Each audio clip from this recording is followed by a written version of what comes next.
And I think up next we have Shane. And again, I'm just going to ask for a few volunteers for peer review. If you can give me a green check mark, that would be great. Mike, thank you. Liz, thanks. I'm hoping my audio sounds a little better now. Much better, Shane. And thanks, Sylvia. Alrighty, I will dive right in. Good evening, everybody. Those of you who don't know me, my name is Shane Bray, and this is my thesis presentation for AEDT 4200 and 4201. Thank you very much to my mentors, Wendy Hardman and Elizabeth Childs, as well as Jordan Christie, Roland Van Oostveen, and all of my AEDT peers. I'm going to start off by providing some background on my thesis. Throughout elementary school, higher education, and workplace training, I have always been someone who would ask how information being presented would help me in a practical situation. I think as a result, in my first semester in the AEDT program, resources, ideas, and examples of authentic learning experiences really struck a chord with me.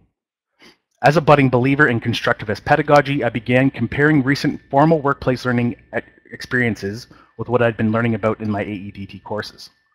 Over the past 4 years, I've been working for a wireless carrier in Newmarket, Ontario. Everyone who interacts with customers at the company I work for is required to complete 30 hours of e-learning before receiving a sales rep ID. Wireless carriers in Canada use 10 to 15-minute e-learning modules as the foundation for their formal training. For the most part, sales training modules contain plenty of multimedia and some interactive elements. But when I took a step back and looked at this form of training from a pedagogical perspective, they seemed to offer little more than a content dump on the users. Advice was provided very early on last semester about the importance of topic choice. I wanted to produce a thesis that I knew I could write about for 8 months and was also something that is authentic and useful for my everyday job. For these reasons, I chose to explore the question, how can the use of authentic activities in e-learning increase sales training effectiveness in the Canadian telecommunications industry? In my literature review, I wanted to explore the foundation of authentic activities and e-learning for sales training. By tracing the roots of each topic, I hope to develop a greater understanding of how these elements would apply to my research question. Jan Harrington is a professor at Murdoch University in Perth, Australia. Jan's research into e-learning over the past decade has focused primarily on authentic activities. Authentic activities are defined by Harrington as a guide for implementing constructivist pedagogy into an e-learning platform. Along with constructivism, David Jonassen's work on computer-mediated learning is the other building block of authentic activities. Throughout the literature on e-learning, researchers such as Conrad and Donaldson 2011, Cross 2004, and Drouin Fritchie 2005 often pointed to the inclusion of authenticity as a means for creating learning experiences which foster higher order thinking and usefulness in everyday applications. London and Hall 2011 classify e-learning in 2 categories, adaptive and generative. Adaptive e-learning is acquiring standard knowledge, skills, information, policies, and procedures. The learning is trainer-designed and trainer-led. The instructor is the proverbial sage on the stage. Adaptive e-learning is how I would classify the current model of e-learning in telecommunications sales training, based on public documents from Bell, Rogers, and TELUS. Conversely, generative e-learning follows the foundation of constructivist and computer-mediated learning proposed by Harrington. Generative e-learning is creating and applying new ideas. Learning is self-initiated and controlled. The instructor is the guide on the side. The final segment of my literature review focuses on a method for disproving change in the effectiveness of telecommunications sales training. For this, Donald Kirkpatrick's levels of training effectiveness were reviewed in order to benchmark a metasynthesis of any appreciable change. As my research developed throughout the thesis process, research from Strother 2002 and Adia Honeycutt 2012 indicated difficulties in assessing levels 3 and 4 in sales training.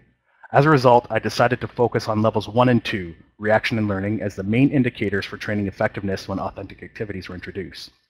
Which brings me to my theoretical framework. As stated previously, the theories informing my research are Jan Harrington's 2010 authentic activities and Donald Kirkpatrick's levels of training effectiveness. The independent variable of this study was the introduction of authentic activities in telecommunications sales training, and in order to focus the research process, 4 specific elements of authentic activities were chosen: ill-defined problems, user collaboration, authentic assessment, and real-world relevance. The dependent variable is telecommunications sales training, with indicators based on Kirkpatrick's model for training effectiveness, levels 1 and 2. And my methodology. This project was developed as a qualitative metasynthesis using secondary sources of research, public documents from telecommunications companies, scholarly journals, and case studies with a relationship to sales training were examined. My experience and existing knowledge base within the Canadian telecommunications industry was a major contributing factor for choosing a qualitative method synthesis. Thorne et al. 2004 point to a researcher's unique experience within a related field of study as a great benefit while framing and analyzing a qualitative metasynthesis. Google Scholar and Eric were heavily relied upon for assessing and accessing qualified sources of information. Criteria for exclusion during the research process were based on two main principles: documents relating to digital sales training published before 2010, and documents with a focus not directly related to sales, technology, or e-learning. This brings me to my coding process. The codes used to categorize and synthesize findings in this paper were developed using four main elements of authentic activities: ill-defined problems, authentic assessment, user collaboration, and real-world relevance. Codes specific to Harrington's authentic activities were selected based on the frequency they were used in correlation with the informing theories, constructivism, and computer-mediated learning, found throughout my literature review. Elements of authentic activities were sought after in conjunction with Kirkpatrick's first two levels of training effectiveness, reaction and learning. So there were a couple of surprises in the research that I compiled. First, the constructivist side of me was taken aback by how many researchers propose adaptive forms of e-learning within the right context. Secondly, finding that sales simulations are the dominant method for sales training in many retail scenarios, yet little research was available on the simulations for telecommunications sales specifically. So number one, adaptive e-learning produces mixed results in sales training. Adaptive e-learning does not foster the same levels of user engagement and opportunities for higher order thinking as its generative counterpart. However, the model does hold merit when implemented within an appropriate context. Anytime, anywhere accessibility and content appropriate chunking of information all fit a need within large telecommunication companies for an accessible and versatile training strategy. Two, authentic activities offer value in telecommunication sales training. Training methods which allow salespeople to leverage product benefits based on tangible experience with that product opens the door for them to connect with clients on a level which can help close the gap on competition in the industry. Three, sales simulations offer effective, authentic learning experiences. While simulations are widely accepted as an effective method for training sales staff, experts such as Longito and Testa 2006 agree that methods and context in which sales simulations are presented determine the effectiveness of training. The majority of research compiled throughout this study prescribes elements of authentic activities and generative e-learning as catalysts for effective simulation-based training. And four, there are many obstacles for implementing authenticity into sales training. Organizational factors such as size, scope of training, and resources can all be deterrents to implementing authentic activities in telecommunications sales training. Also, sales training programs which utilize authentic activities are not easily developed. Decision makers on all levels of an organization need to accept and invest in this type of employee training. In most cases, the cost of introducing authentic activities into online sales training is a deterrent. That from London Hall 2011. And in conclusion, it seems simulation-based training in telecommunication sales would benefit from a blended model. Passon and Giroux 2011 agree that implementing computer-mediated simulations sophisticated enough to add high levels of authenticity to the experience would be very costly. And lastly, there is a need for further research into telecommunications sales training. Many wireless carriers have developed their own e-learning sales training programs.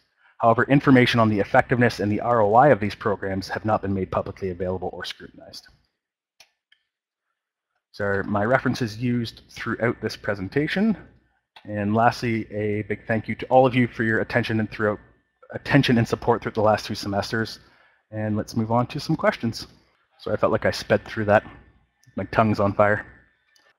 Thanks for all the nice comments, guys. Answer James's question there. Do my experiences with telecommunications training leave me to thinking it could be done differently? I kind of struggled with that bias. Obviously, my experience in the AEDT program makes me think that, or initially made me think that having more constructivist applications to the training would be very, very beneficial.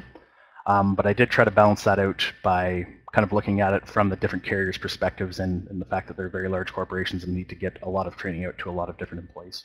And Elizabeth, Shane, I really liked how you knit the theoretical framework together and how you use the lit as backing for your choice of methods. Oh, that was not a question, that was just a comment. I appreciate that. And Gordon, where do you see sales training after closing of some brands? I'm not sure where you're going with that, Gordon. If you can pop on the mic and explain, that would be great. Yeah, I was just wondering if there could be a sort of a different way to train people to maybe operate online, like, so I mean, there's a lot of the brick and mortar buildings are closing.